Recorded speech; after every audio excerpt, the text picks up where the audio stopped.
یہ سواتی دنیا۔ بنی اسرائیل ایک نوجوان عابد کے پاس خضر علیہ السلام آیا کرتے تھے۔ یہ بات اس وقت کے بادشاہ نے سنی اور اس عابد کو اپنے پاس بلایا اور کہا کہ سچ بتانا، تمہارے پاس خضر علیہ السلام آیا کرتے ہیں؟ اس نے کہا ہاں۔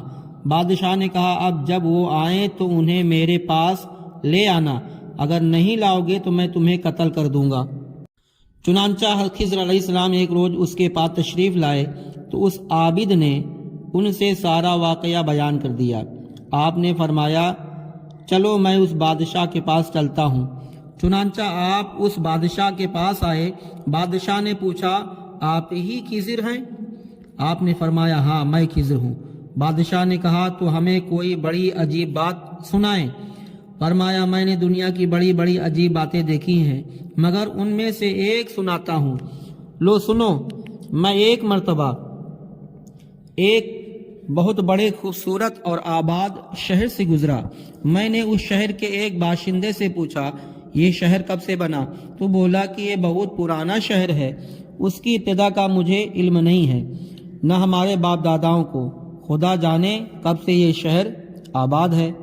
پھر میں 500 سال کے بعد اسی جگہ سے گزرا تو وہاں اس شہر کا نام و نشان نہ تھا۔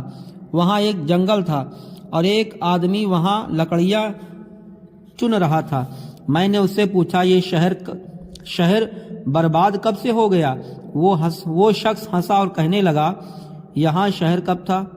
یہ جگہ تو مدتوں سے جنگل چلی آ رہی ہے، ہمارے آباء و اجداد بھی یہاں جنگل ہی دیکھا۔ پھر میں 500 سال کے بعد وہاں سے گزرا تو وہاں ایک عظیم الشان دریا بہہ رہا تھا، کنارے پر چند شکاری مچھلیاں پکڑ رہے تھے۔ میں نے ان سے پوچھا یہ زمین دریا کب سے بن گئی؟ وہ ہنس کر مجھ سے کہنے لگے آپ جیسا آدمی یہ سوال کرے تعجب ہے جناب، یہاں تو ہمیشہ سے دریا ہی بہتا آیا ہے، ہمارے آباء و اجداد نے، باپ داداؤں نے بھی یہاں دریا ہی دیکھا۔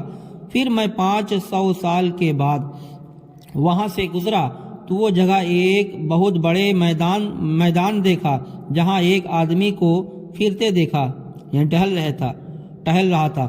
میں نے اس سے پوچھا یہ جگہ کب سے سوکھا ہو گیا؟ تو وہ بولا کہ یہ جگہ تو ہمیشہ سے یوں ہی چلی آ رہی ہے۔ میں نے پوچھا یہاں کبھی دریا نہیں بہتا تھا؟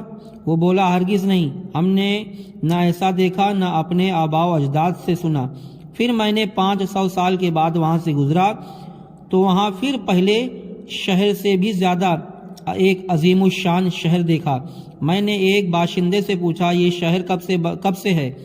وہ بولا یہ شہر بہت پرانا ہے، اس کی شروعات کا علم مجھے نہیں ہے، نہ ہمارے باپ داداؤں کو۔